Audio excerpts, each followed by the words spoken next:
And now I want to invite dear Mr. Ömer HIZIRODLU to come to the stage and deliver his speech.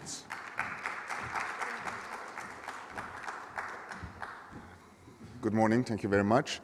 I'm Ömer, I'm a partner with Diffusion Capital Partners. Diffusion is a venture capital company located here in Istanbul. We invest in very early stage technologies.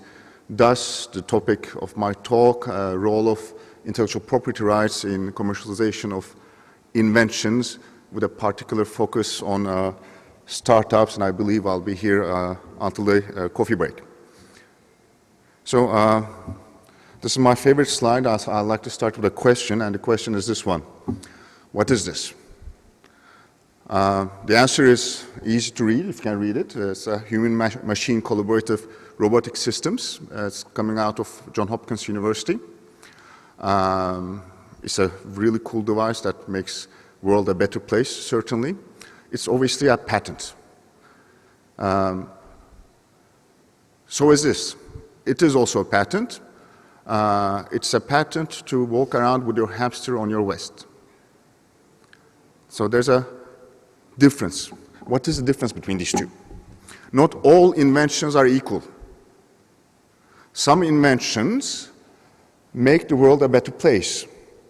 Other inventions usually become a slide in a teacher's slideshow, like the hamster waist. At the end, an invention is the culmination of cumulative human knowledge since we diverged from ape 3 million years ago. Every step we build something new. How we apply it, how we turn that into value is the difference. We as Diffusion Capital Partners are not interested in hamster vests. Those are not commercially viable projects. The human-robotic interface machine is an interesting technology. It's a useful invention. It brings something to humanity. It can obviously make money. I'm a venture capitalist, so I'm driven by money. And by doing that, we do improve the life of fellow human beings.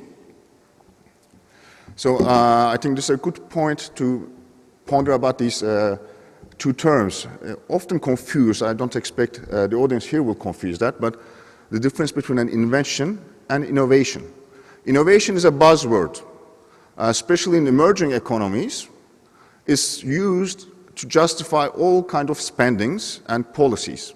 But if we don't understand what innovation is and how we finance it, it just stays a buzzword. Not all inventions are innovations. Equally, not all inventions are innovative. You can have an invention that does not create any market value, like the hamster vest. That's not an innovation. Innovation is when what you bring forward, the fruit of your intellectual efforts, brings something useful that can be commercialized. Thus, you can have an innovative marketing strategy, and that's innovation. It's not necessarily invention, but it creates value. You fool around with some sort of a silly invention, it doesn't really bring value. And this might be a good moment to pause because we're going to switch slowly to the IPRs and patents.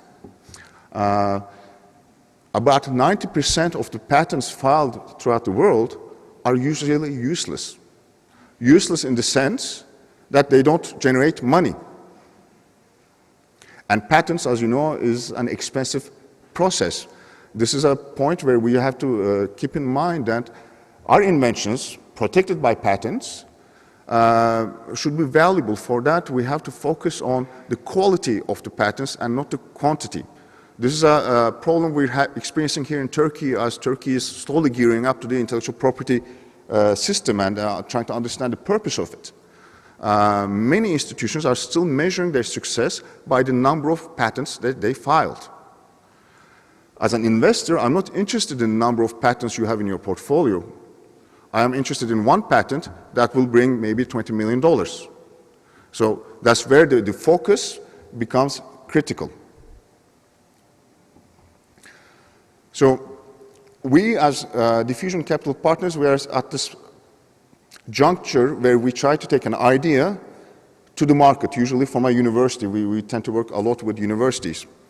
The ideas by themselves are not that useful to us. We all have ideas. Some of them are good, some of them are bad, some of them get us in trouble. In the real world, what we really care about is the execution of that idea, and that whether or not that execution has value.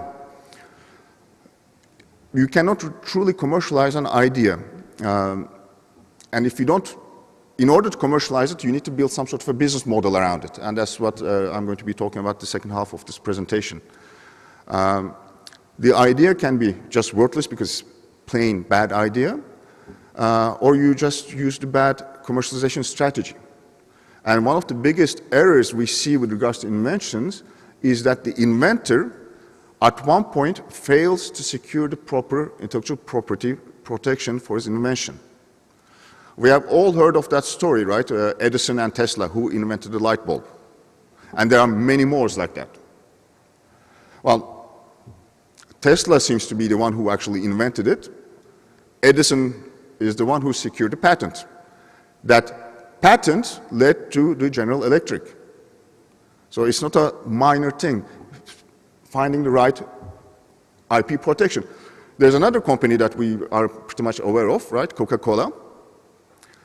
Pembroke, I believe was his name, 1893, comes with the formula of Coca-Cola. He had an option there. He said, okay, I might have a product that could sell. Should I secure a patent? At that time, only 15 years. Or should I try to keep it as a trade secret?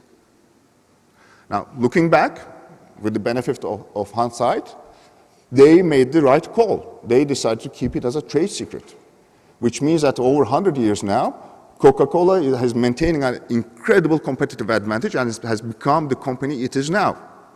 Had they chosen a patent would have expired about around the First World War.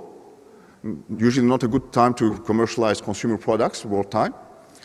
And Coca-Cola formula will be known to most people, and there will be no company as Coca-Cola. So, because I'm actually a patent lawyer, I don't say that patents are always the answer. A strategy is the answer. And to build a strategy, you need to have an understanding of what basic IP rights are. Now, generally speaking, how we commercialize inventions typically is through licensing or startups. Licensing is very common in the university settings. Universities tend to have really cutting-edge, early-stage technologies. They find a licensing partner within the industry. Licensing agreement is reached. That technology is then flown to the market through that industrial partner. And some of these licensing deals are huge deals. You could license a molecule to a big pharma for $700 million, which happened in 2008 by New York University. The second way is through startup. You have an invention, you secure the patent, you build a business model around it, you secure an investment from a company such as Diffusion Capital. With that money, with that technology, with your know-how and with the trust, you build a company around it. And hey, Google is another example. World's now largest corporation as of a month ago. It came out of the thesis of 2 graduate students at Stanford. It was a startup. I am old enough to know that had I been lucky enough to know those guys, I might have had a stock option at Google because we're pretty much the same age and Google didn't exist when I was a young guy. We used to do the research at the library the old-fashioned way. So this is how we commercialize inventions. This is how we commercialize good ideas because we tend to execute them. So that's where this strategy comes. I deal a lot with startups as an investor, and I have seen over the 15 years that I've been doing this, great ideas, great technologies, great entrepreneurs. Sometimes they were combined in the same startup, which doesn't happen very often. But if a startup failed, which happens very often, it's usually because of the lack of execution. Taking an idea from a lab to the market requires different skills, different knowledge, and different types of execution at various stages. Being a great researcher doesn't mean that you're going to be a great entrepreneur. Being a great entrepreneur doesn't mean that you're going to run a very successful Fortune 500 company. So execution is going to be always key. And when you start growing, because startup is a lab by itself, that's where you test out your business idea, and you're turning into an SME, and you start building more technology, building your IP portfolio, that's when you really have to think about, okay, what am I doing with my IP portfolio? What is useful? What is not? This stuff costs a lot of money. The research costs a lot of money. Protecting your patents costs a lot of money. I'm a lawyer. I know lawyers cost a lot of money. And you cannot do that without lawyers, so get one if you don't have one. So this is two quotes that I like and I use very often.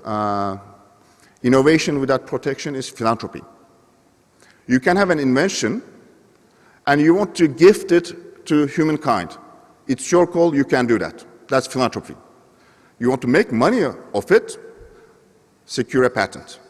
And I want to warn you about that. Now the anti-IP people will say, well, patents are bad, it takes innovation from humans. It stops critical drug development.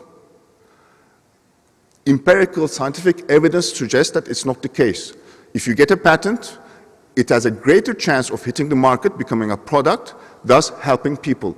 Most of the drugs we're taking for granted now would not have happened if it wasn't for a patent. So giving it away is usually not a great option, maybe few occasions. And of course, Abraham Lincoln, I like this one. Patent system adds the fuel of interest to the fire of genius. And I think there's nothing wrong being a little bit self-interested.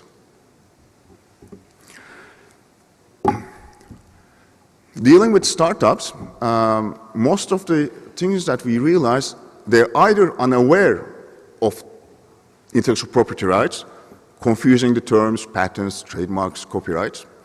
If they have some knowledge, they don't really know how to use it, where to go, and why to secure a patent.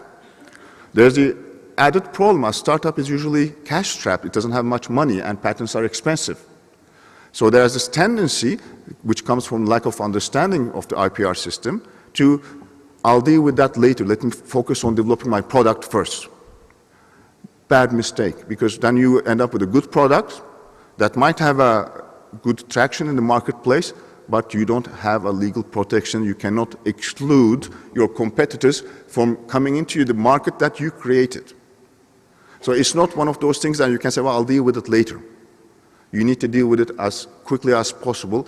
And at least in Turkey, you have several incubators and accelerators that help out these startups and give the mentoring they need and even financing they need to secure the patents. IP should not be ignored because when you reduce it to practice, it does protect your core product. That's where your ideas are turned into an intellectual asset. And it's an asset. It's no different than the factory you have or the money you have in your bank account. Engaging investors, if you're a startup and you're trying to commercialize your invention, the first thing a guy like me would ask, show me your patent. And patents most of the time because we tend to think globally. I have several examples where I liked the technology, but patents were either poorly drafted or didn't have the required international scope, where we chose not to invest because it was too much of a risk for us. The IP risk we couldn't handle.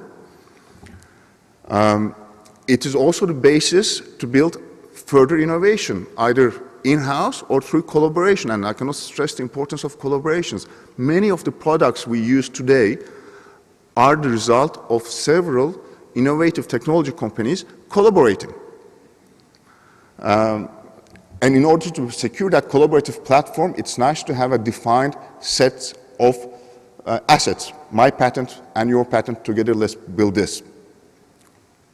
Thus, the IP management should be in your startup's DNA. Again, it's not something to be excluded or forgotten until later. And when you look at the world's largest corporations now, all technology-based, most of them have assets that are intellectually based, and they manage those intellectual assets with strategic IP management. So for a startup, as you're beginning your business, IP is going to be relevant because it's going to allow you to at least help you to decide your focus area. You can create a technology map using your patents and identify the gaps in the market where your know-how and technological basis could have a greater impact. So it could actually define how you're going to build your product. It can allow you to decide your strategy, where to file your patent, or maybe drop that innovation because you just realize that there's many patents in that particular field owned by several large corporations like the Microsofts and Googles and Apples, who are very aggressive with their IP strategy, and you cannot really measure up to them. It allows you to evaluate your risks. With regards to technology development, would you need the technology of someone else? Do you have a freedom to operate? Most people don't realize that having a patent doesn't mean that you can actually use that patent. Patent means that you can exclude everybody else from using that patent, which means that there could be a company holding a patent that is required for the development of your product, but since they can exclude you from it, you cannot develop your product. Therefore, you don't have a freedom to operate, which means that you will either have to license that part of technology from that company, knowingly infringe, and then face a multi-million-dollar lawsuit later on, or drop your product. We have seen this many times. Companies developing their R&D strategies, come up with their products, not taking the time to do a proper freedom to operate analysis. After several millions of dollars of research and several years spent developing that product, they're hit with this IP lawsuit because they don't have a freedom to operate. So you don't want to find yourself in that situation. Building your in-house innovative culture, especially for startups, is going to be crucial. That your startup is a technology startup. It has to have that innovative culture. And you're going to start combining with other types of IP, the design, products. You're going to have trademarks, branding, marketing. That's where your IP portfolio grows and it becomes powerful and starts creating even more value. Opportunities to collaborate, flirting with investors, exit strategies if you're a startup and you're looking to be purchased by a larger corporation. And then as you become a SME, you're going to have to defend your IP. You might want to enforce it.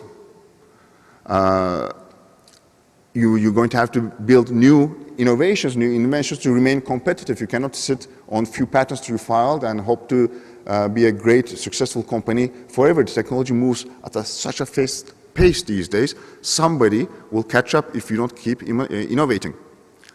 And obviously, when you're going to go exit or IPO, when you're going opening at the stock market, your IP assets are going to significantly impact the valuation of your company. That's IP valuation, another complex matter, but that's where you will need experts. But none of these things can be ignored. So the journey from a startup is a dangerous one. As you have the idea, you hit the lab, you have the lab scale prototype, commercial prototype, you hit the product, you try to get an investor, and then it's a long journey. At every step, it's very dangerous. That's why startups fail so often. And one thing I really don't want any startup to do is to fail because they didn't understand what IP is.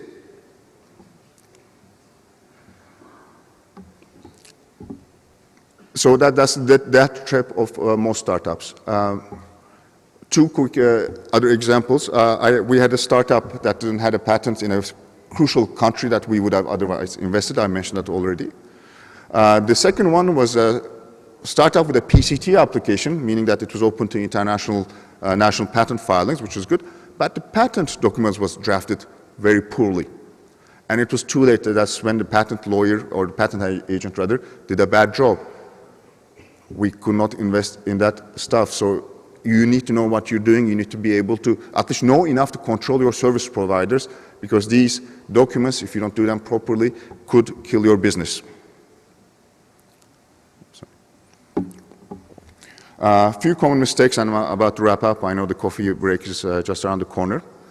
Most issue that happens, especially from our universities, is the enabling disclosures. When the inventor talks about his invention without or before securing his patents.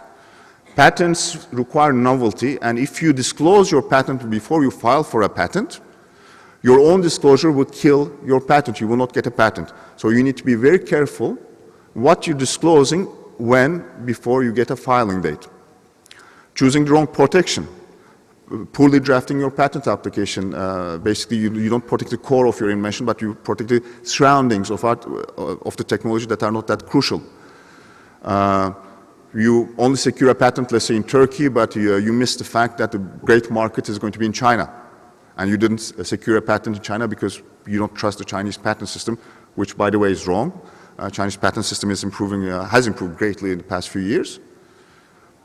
You have to get your patent in the countries where your patent is going to be relevant.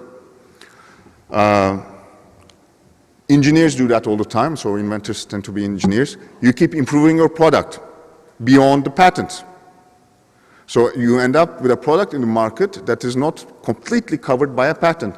There again, a good patent lawyer will advise you to secure several patents so that not any part of your invention is staying outside the scope of your patent protection. Therefore, your product has competitive advantage on the marketplace over your competitors. And the chain of title is the last big issue that we see a lot, where the inventor and the owner of the patent diverge, and we don't know who they are really, and it creates some sort of an issue about ownership rights. So that's one of the places where an investor like Diffusion Capital Partners could be helpful, because not only we can finance this expensive process, but we can also provide some important advice and strategy. So as a summary, IP awareness, when you're looking at your invention, could lead you to a few things. Determining what is hot and what is not, so that you can focus your efforts. You can go into these technology maps, patent maps, which will allow you to see if you're in a crowded field or not, if you have a freedom to operate or not, and it will also build your strategy.